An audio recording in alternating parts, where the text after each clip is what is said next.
समारोह में आया था। शमा जी उनके परिवार के बेटी के कार्यक्रम में शामिल हुआ हूँ। सबसे पहले उन्हें बधाई, दोनों बच्चों को बहुत बहुत बधाई और शुभकामनाएं। उनका जीवन आगे बढ़े, स्वस्थ है, आगे तरक्की और खुशहाली उनके जीवन में आए। मुझे नहीं पता कि कहाँ कहाँ नाम बदल रहा है। ये बीजेपी वाले हैं। आपके आने से पहले मुझे जानकारी मिली कि लगभग 2 करोड़ रुपए का इन्वेस्टमेंट आ रहा है शिक्षा के क्षेत्र में। उसका ये सरकार प्रचार कर रही है।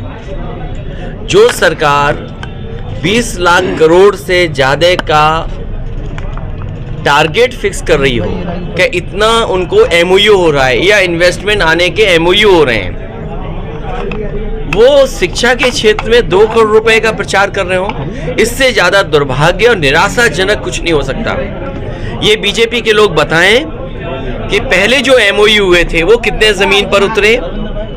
डिफेंस एक्सपो के बहाने जो आपने बुंदेलखंड में मिसाइल बनाने की बात कही, बम बनाने की बात कही, वो कितना जमीन पर उतरा है। सवाल आज ये है कि बेरोजगारी कम होगी कि नहीं होगी। आप इन्वेस्टमेंट कितना भी ले आए, लेकिन अगर रोजगार नहीं मिलेंगे, बेरोजगारी नहीं खत्म होगी, नौकरी नहीं मिलेगी, तो ये इन्वेस्टमेंट किसके लिए है। और फिर महंगाई लगातार बढ़ती चली जा रही है। जब अमूल कीमत बढ़ाएगा, अमूल का आज बाजार बड़ा है, और अमूल का दूध का या उनके अन्य प्रोडक्टों की कीमत बढ़ने का मतलब यह है कि जितने भी बाजार में दूध दही के प्रोडक्ट हैं उन सब की कीमत बढ़ जाएगी। अमूल ने बढ़ाया, पराग ने बढ़ा दिया। मैं अपने क्षेत्र में काऊ मिल्क प्लांट लगवाया था, प्रधानमंत्री जी ने उसका उद्घाटन किया। हेमा मालिनी जी का नाम है उस पटिया पर।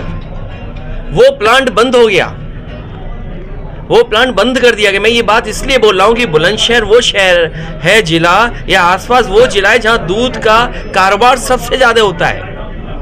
मुझे याद है नेताजी के साथ में एक कार्यक्रम में शादी में शामिल होने आया था। उस समय मैं पढ़ाई कर रहा था, नेताजी डिफेंस मिनिस्टर थे, इसी जिले में आए थे शादी में। आज दोबारा मैं शादी में आया हूं और दूध का काम इस जिले में बहुत है। तो सोचो, अगर अमूल ने कीमत 3 रुपए बढ़ाई तो क्या मुनाफा गाय और भैंस रखने वालों को हो रहा है कि कंपनी को मुनाफा हो रहा है। ये बीजेपी किसान को मुनाफा, आय दोगुनी नहीं चाहेगी, ये कुछ लोगों को मुनाफा ज्यादा कमाना चाहती है।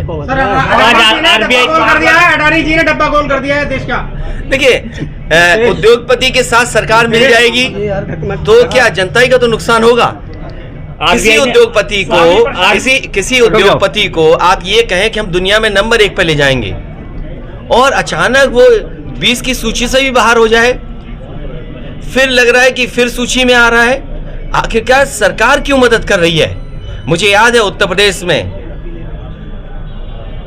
सरकारी कर्मचारियों का, बिजली विभाग के लोगों का प्रोविडेंट फंड का पैसा डीएचएफएल में इन्वेस्ट किया गया था।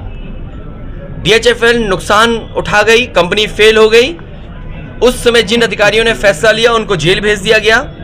मैं ये जानना चाहता हूं बीजेपी के लोगों से, सरकार से, कि जनता जानना चाहती है कि अगर डीएचएफएल में पैसा लगाने पर उस समय के अधिकारी जेल जा सकते हैं, तो एलआईसी और एसबीआई का पैसा जिस कंपनी में लगा है उनके बड़े अधिकारी कब जेल जाएंगे।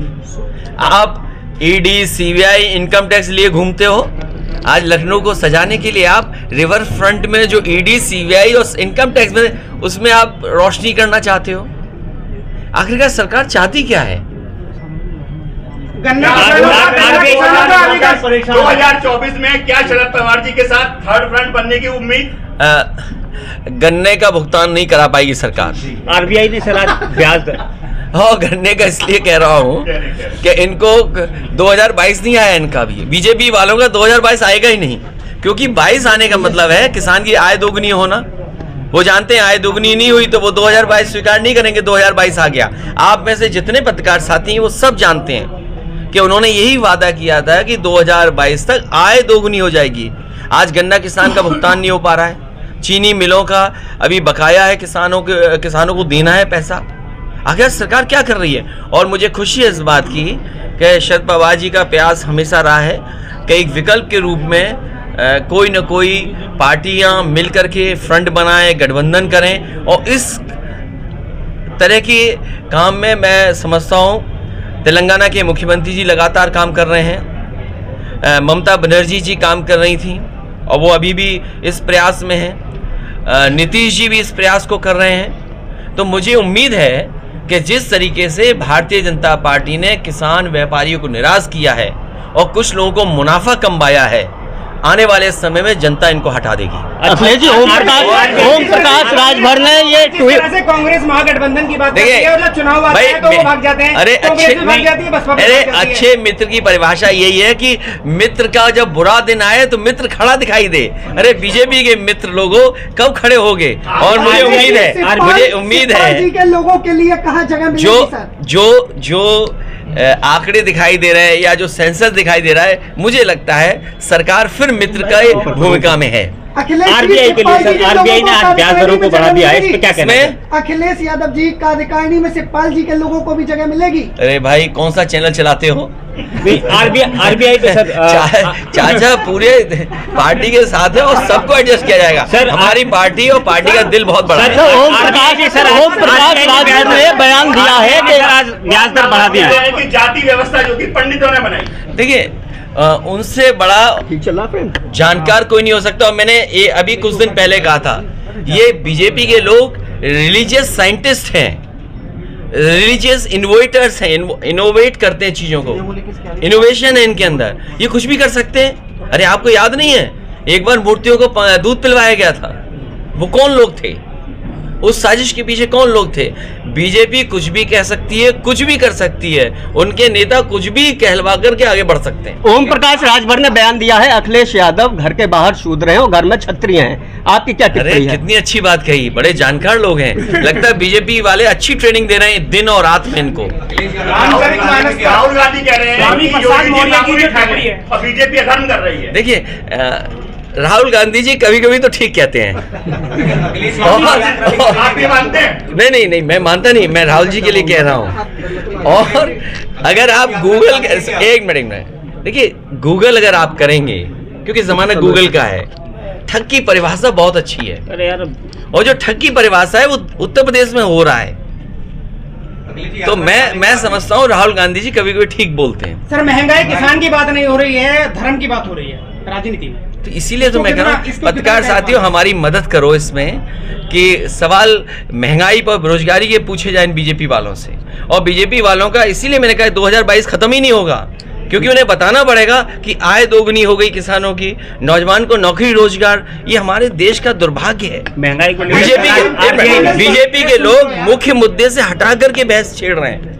आज सवाल महंगाई का है, बेरोजगारी का है। हम दुनिया में कहाँ खड़े दिखाई दे रहे हैं? आप आंकड़े देखिए, हमारी प्रेस की स्वतंत्रता कहाँ खड़ी है, गरीबी में कहाँ खड़े हैं, भुखमरी में कहाँ खड़े हैं, बेरोजगारी में कहाँ खड़े हैं। और जो समाजवादियों ने एम्बुलेंस बनाई थी, गांव नहीं पहुंच पा रही, पता नहीं क्या कर दिया बीजेपी वालों ने। इनके टायर खा गए ये लोग कि डीजल पेट्रोल नहीं दे रहे हैं, कि ड्राइवरों को सुविधा नहीं दे रहे हैं। पुलिस को बनाई थी 100, नंबर बदल दिया 112। बताओ बेईमानी बढ़ गई कि नहीं बढ़ गई? क्योंकि वो नंबर बढ़ा तो पुलिस ने समझा हमें भी अपनी बढ़ानी है कुछ, उन्होंने भी अपनी व्यवस्था बढ़ा ली। देखिए, वो सवाल मैंने कहा, ये जो रामचरितमानस को लेकर के या धर्म को लेकर, भगवान को लेकर के, मैंने कई बार कहा कि हम समाजवादी लोग हर भगवान को मानते हैं, भगवान विष्णु के सभी अवतारों को मानते हैं, और जितने भी ग्रंथ हैं उन सबको मानते हैं, लेकिन जो गलत है वो गलत है। इसीलिए मैंने कहा मुख्यमंत्री जी से अच्छा कोई व्यक्ति नहीं हो सकता। 2024 को लेकर वो संविधान की शपथ लेके बैठे हैं, वो एक पीठ मठ से आए हैं, खुद को वो कहते हैं वो योगी हैं, तो उनसे अच्छा जवाब कोई नहीं दे सकता। इसलिए सदन में मैं उनसे जरूर जानना चाहूंगा कि शूद्र क्या है, और ये 5000 साल से पुरानी लड़ाई है। अखिलेश जी, एक मिनट, अरे भाई रुक जाओ भाई, हमें लगता है ये भी शूद्र हैं। 5000 साल से अब मैं नहीं जानता हूँ, लेकिन आप लोग जानते होंगे। जवाब नहीं। देखिए, आप लोग जानते होंगे, ये 5000 से पुरानी लड़ाई है, ये आज की लड़ाई नहीं है। इसलिए इस लड़ाई को समय समय पे लोगों ने लड़ा है, लेकिन आज जागरूक समाज में जो खराब चीज है वो हटनी चाहिए। जो खराब है वो खराब है, इसीलिए मैंने कहा कि मुख्यमंत्री जी से मैं सदन में जरूर ये सवाल पूछूंगा।